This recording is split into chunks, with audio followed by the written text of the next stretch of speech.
Siempre refrescamos lo que hablamos durante los mensajes pasados. Yo sé que los estoy familiarizando a ustedes con todo lo concerniente al Hijo, todo lo concerniente a Dios como el Hijo en el Nuevo Testamento. Y por eso fue que primero les hablé de 13 aspectos que tienen que ver con la deidad de Cristo en la triunidad de Dios. Luego les estuve hablando de 10 aspectos que tienen que ver con la economía de Dios, o sea, la administración de Dios. Después de eso les estuve hablando de 8 aspectos que tienen que ver con la creación y qué es Cristo en la creación. Muy importante. Así que esos 3 grupos los estudiamos detalladamente. Usted puede oír esos mensajes en podcast, en YouTube, en Spotify y algunos están en Facebook. Así que gracias a Dios tenemos buen material para estar estudiando todos los que somos siervos de Dios y aún usted que está siendo como un discípulo en formación para un día llegar a ser un maestro también de la Biblia. Seguido a eso estuvimos considerando 8 aspectos que tienen que ver con Cristo en su encarnación. ¿Cómo es que Dios se hizo hombre? Dios, ¿verdad? Dijimos que es importante entender que la encarnación es la encarnación de Dios. Así lo pone bien clarito el apóstol Pablo en 1 Timoteo 3:16, donde dice: indiscutiblemente grande es el misterio de la piedad, Dios fue manifestado en carne. Así que esos 8 aspectos nos explicaron lo que es la manifestación de Dios en carne. Ahora estamos analizando 6 aspectos de lo que tiene que ver Cristo en el vivir humano. O sea que, hablando en plata pura, hablando en oro puro, cualquiera que usted quiera, plata u oro, pero es significando que esto es muy preciado, muy de mucho valor, ¿verdad? Hablando en oro puro, Dios vivió aquí en la tierra 33 años y medio. Y cuando Él vivió aquí en la tierra, el primer punto que analizamos es que Él vivió como un humano, un hombre, un humano, verdadero humano. Y luego ayer estuvimos hablando acerca de que Él también vivió aquí como un nazareno despreciado, un nazareno despreciado. Hoy vamos a entrar al tercer aspecto, que es que Dios escogió vivir aquí en la tierra como un carpintero, como el hijo de un carpintero. Y eso nos debe de llamar a nosotros la atención, de que Dios haya venido a vivir aquí a la tierra como un carpintero. Yo siempre me pongo a pensar, porque Jesús era de la familia real. Él viene de la línea de los reyes de Israel. Él viene de la línea del rey David, de los reyes de Judá. Y él no escogió vivir en un palacio, no escogió vivir en algo sofisticado, sino que sencillamente él escogió vivir como un nazareno despreciado y como un hijo de carpintero, ¿verdad? Como humano, como un nazareno despreciado, como un hijo de carpintero. Y le vuelvo a repetir que nos debe de llamar la atención eso, ¿verdad? Porque aquí en la palabra de Dios se nos presenta al Señor como un carpintero en Marcos y en Mateo. En Marcos 6:33 dice: ¿no es este el carpintero, hijo de María, hermano de Jacobo, de José, de Judas y de Simón? ¿No están también aquí con nosotros sus hermanas? Y se escandalizaban de él. Luego el otro versículo que podemos leer también es Mateo 13:55, donde dice: ¿no es este el hijo del carpintero? ¿No se llama su madre María y sus hermanos Jacobo, José, Simón y Judas? Así que gracias a Dios que podemos ver que aunque el Señor era descendiente de la familia real de David, él era hijo de un carpintero. Esto indica que la familia real había sido rebajada de rango, de un rango alto a un rango bajo, al rango de un carpintero. El Señor Jesús era el hijo de un hombre. Él era el hijo de un carpintero. Ellos usaban la palabra carpintero en una forma despreciativa. Yo quiero que usted vea que aquí está presentado en una forma despreciativa. Dice, ¿no es este el carpintero, hijo de María, hermano de Jacobo, de José, de Judas y de Simón? ¿No están también aquí con nosotros sus hermanos? Note pues que en Marcos dice que él es carpintero. En Mateo 13:55 dice, ¿no es ese el hijo del carpintero? Entonces, solo en Marcos es donde dice que es carpintero. En Mateo dice que es hijo del carpintero. Qué tremendo, ¿verdad? Por supuesto que esos detallitos en la palabra de Dios nos marcan asuntos espirituales. En Marcos él es carpintero. Es el único evangelio que lo presenta a él como carpintero, ya que Mateo lo presenta como hijo del carpintero. Aleluya. Entonces, vuelvo a repetir, ¿verdad? Que solo en el evangelio de Marcos al Señor se le llama carpintero, porque Mateo lo llama hijo de carpintero. Ahora, fíjese que los que lo rechazaban preguntaron, ¿no es este el hijo del carpintero? Ellos usaban la palabra carpintero en una forma despectiva. Aunque ellos estaban sorprendidos de sus enseñanzas, de su sabiduría y de sus obras de poder, pero al referirse a él lo hacían en una forma despectiva hacia su persona. En términos de hoy, ellos lo veían como alguien que no tenía las cualidades para enseñar y hacer milagros debido a su bajo rango. Él era un humilde carpintero. De acuerdo al versículo que leímos, Marcos 6:3, los observadores del Señor Jesús dice que se escandalizaban de él. La pregunta es, ¿por qué ellos se escandalizaban de él? Se escandalizaban primeramente porque oían de sus labios cosas maravillosas. Y por el otro lado consideraban que no tenía los títulos que los fariseos esperaban que tuviera el que para ellos es el Mesías, ¿verdad? Porque los fariseos eran doctos, ellos eran doctores de la ley, eran maestros de Israel, eran principales. Y ellos decían, bueno, ¿cómo un carpintero se puede comparar con nuestro nivel de rabinos, conocedores de la ley? Y por eso ellos lo despreciaban. Yo quiero que usted se dé cuenta que el pueblo de Israel, que es usado por Dios como sombra para enseñarnos a nosotros lecciones espirituales, yo quiero que ustedes se den cuenta que ellos tenían un concepto muy orgulloso de su religión. Para ellos, saber la ley y ser los doctores de la ley era que ellos eran hombres venerados por el pueblo, muy respetados por el pueblo, ¿verdad? Entonces, yo quiero que entendamos eso, que la religión siempre quiere tener títulos. La religión siempre se mueve por medio de títulos, por medio de grados, por medio de jerarquías, para querer oprimir a los demás y mantenerlos bajo manipulación. Entonces, eso es muy feo en la religión. Y hoy vamos a aprender algo muy bonito, porque aquí en Marcos capítulo 6, el Señor Jesús, un carpintero que no poseía un alto estatus social, pero él realmente poseía algo que es mejor, porque tenemos que entender la lección. Él poseía algo que es mucho mejor, que son las riquezas del Dios triuno.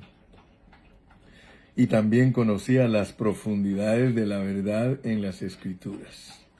Sus oyentes se sorprendían del alto conocimiento que poseía en la palabra de Dios, ¿verdad? Así que tenemos que analizar algo hoy, por qué él fue llamado carpintero o hijo de carpintero, ¿verdad?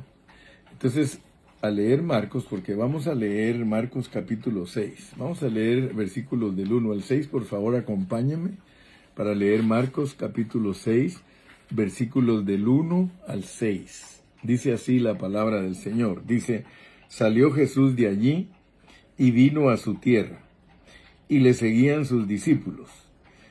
Y llegado el día de reposo, comenzó a enseñar en la sinagoga, y muchos, oyéndole, se admiraban y decían, ¿de dónde tiene estas cosas?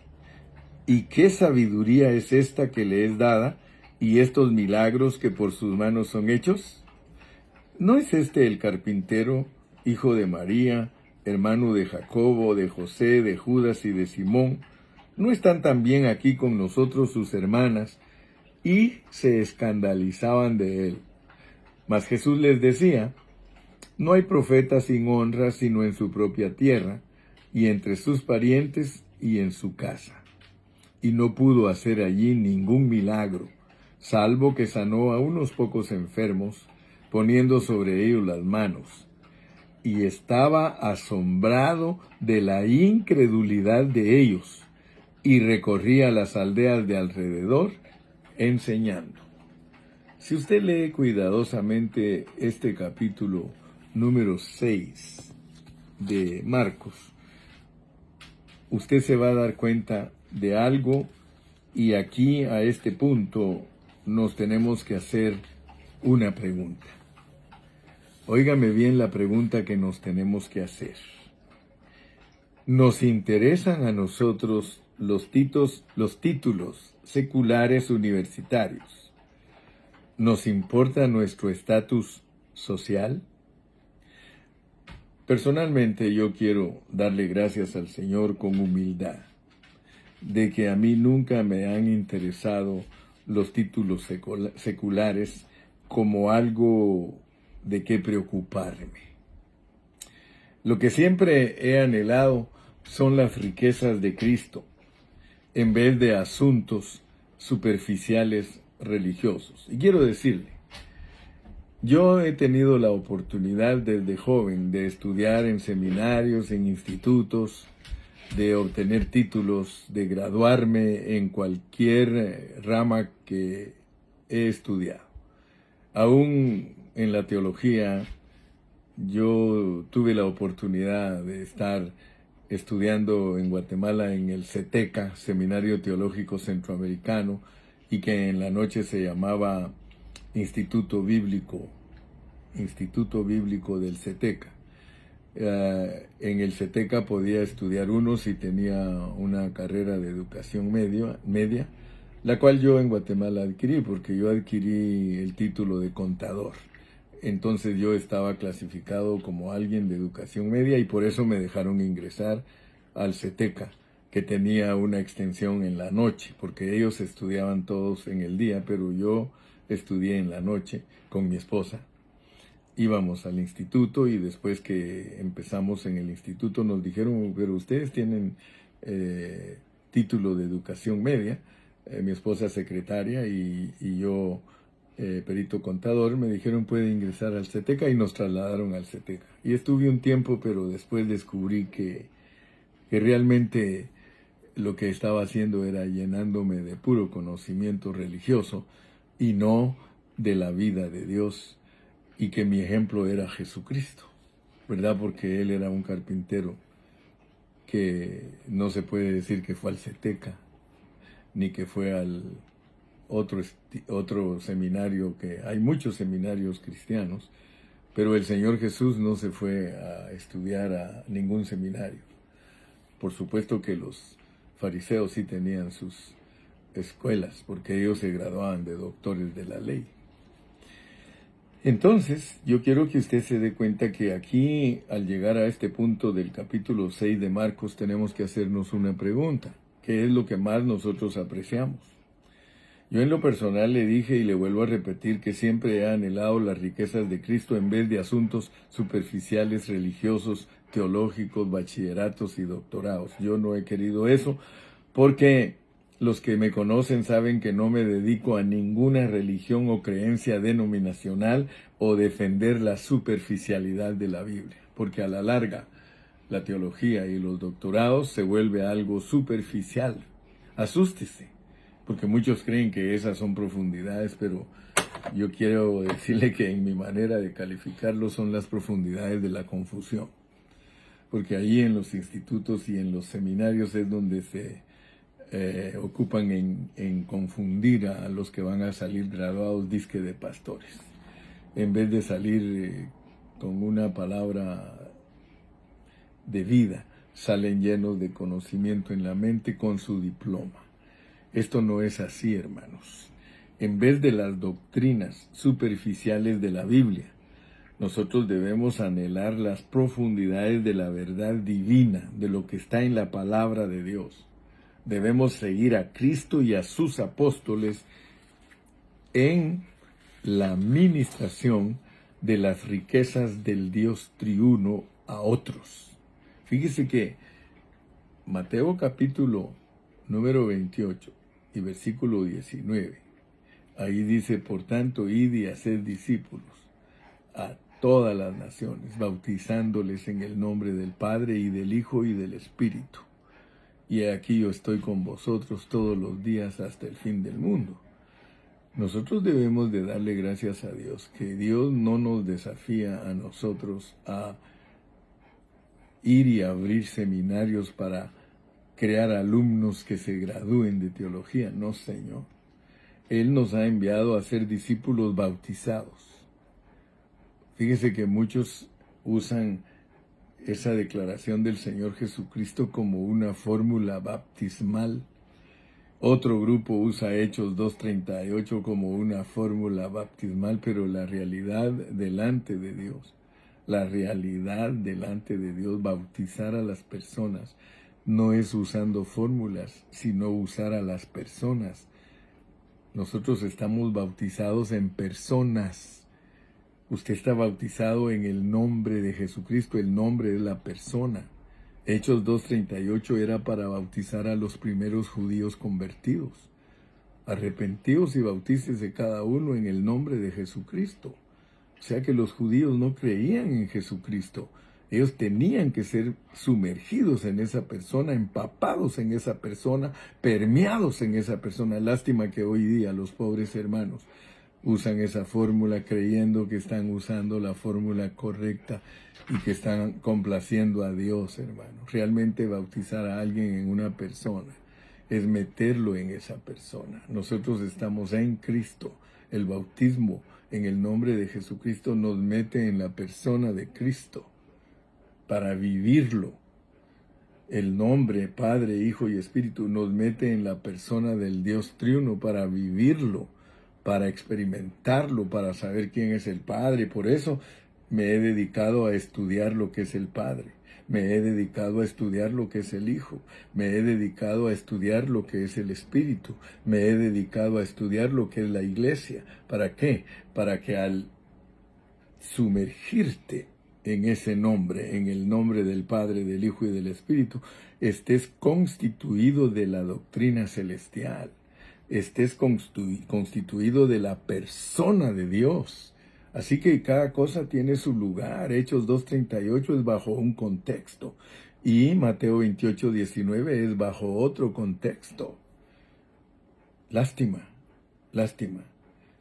que la mayoría de cristianos son tan superficiales y que no están buscando las riquezas de Cristo, sino que están buscando las riquezas del árbol del conocimiento. Entonces, hermano, es importante que las riquezas del Dios triuno sean ministradas a otros y que nosotros presentemos lo profundo de las Sagradas Escrituras. Sin embargo, cuando participamos de esta gran bendición, no vayamos a creer que seremos bien recibidos, porque ese es el contexto. Mire, el contexto aquí es de que cuando uno tiene las riquezas del Dios triuno, cuando uno tiene las riquezas de Dios, para ellos es un hijo de un carpintero o un carpintero. El mecánico, el contadorcito, no, el carpinterito, el pintor, no, el que hace tal y cual clase de trabajo, especialmente si te oyen hablar profundidades de la Escritura y no les has mostrado que tienes un título en la pared, que tienes un reconocimiento humano, ellos no te van a creer. Eso es la religión. La religión siempre está buscando un estatus social. Por eso, si te das cuenta, cuando nosotros tenemos la oportunidad de estar cerca de un doctor, con solo que nos digan el doctor fulano de tal, ay, somos intimidados, nos sentimos inferiores. O él es el arquitecto fulano de tal, él es el ingeniero fulano de tal, él es el licenciado en tal y tal cosa, él es el doctor en ciencias y letras, él es el doctor en educación, él es el doctor en economía. Somos intimidados. De la misma manera somos intimidados. El hermano es graduado del seminario teológico y él es PhD, es un doctor en divinidades, es un bachiller en teología. Entonces el conocimiento envanece, dice la Biblia, y por eso Dios no le echó mano a eso. Para eso estaban los fariseos. Los fariseos eran los que presumían sus conocimientos. Ellos se creían doctores y entonces, al ser doctores de la ley, pues intimidaban y manipulaban a los pobres hermanitos. Cristo no fue así, hermano.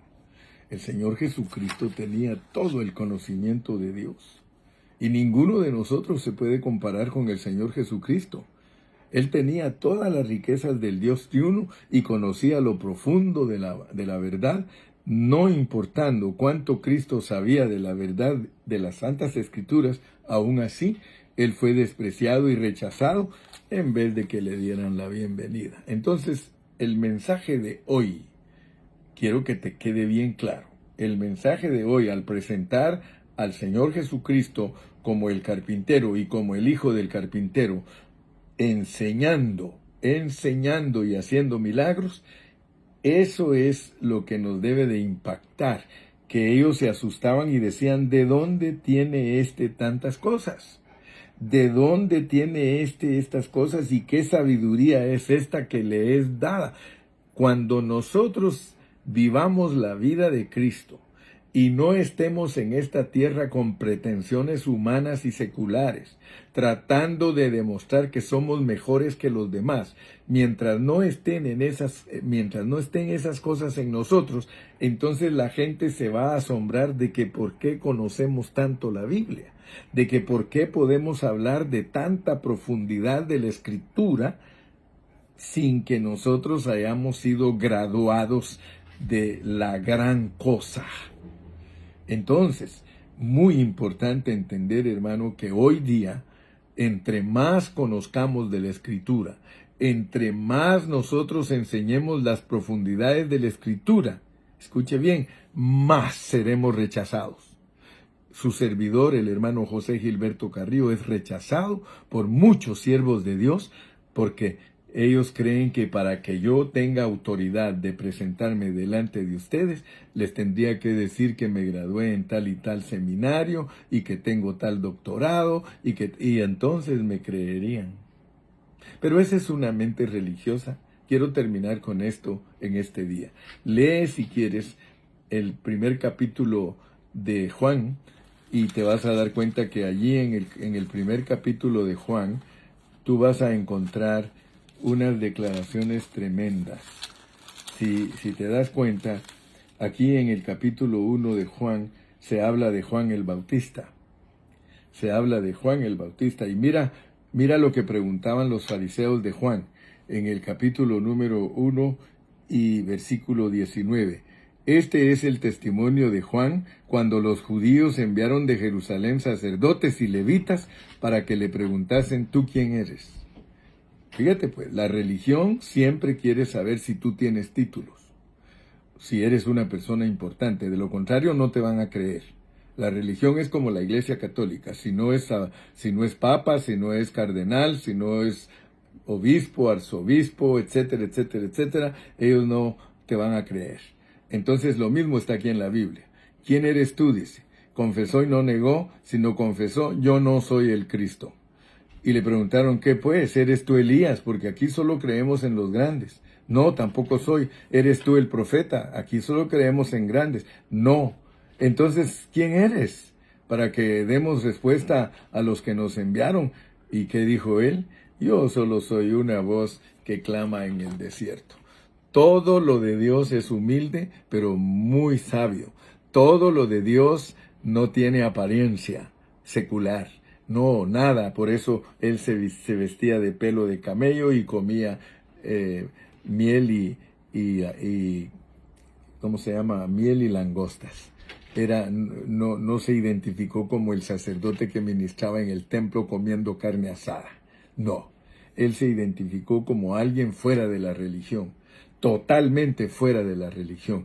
Cristo está totalmente fuera de la religión porque la religión exige conocimiento para aceptarte, pero la vida de Dios es Cristo en ti, la esperanza de gloria. Si tú dejas que Cristo ministre a través de ti, vas a ministrar la vida y toda la gente va a ser bendecida. Dios te bendiga y continuamos mañana. Hasta la próxima.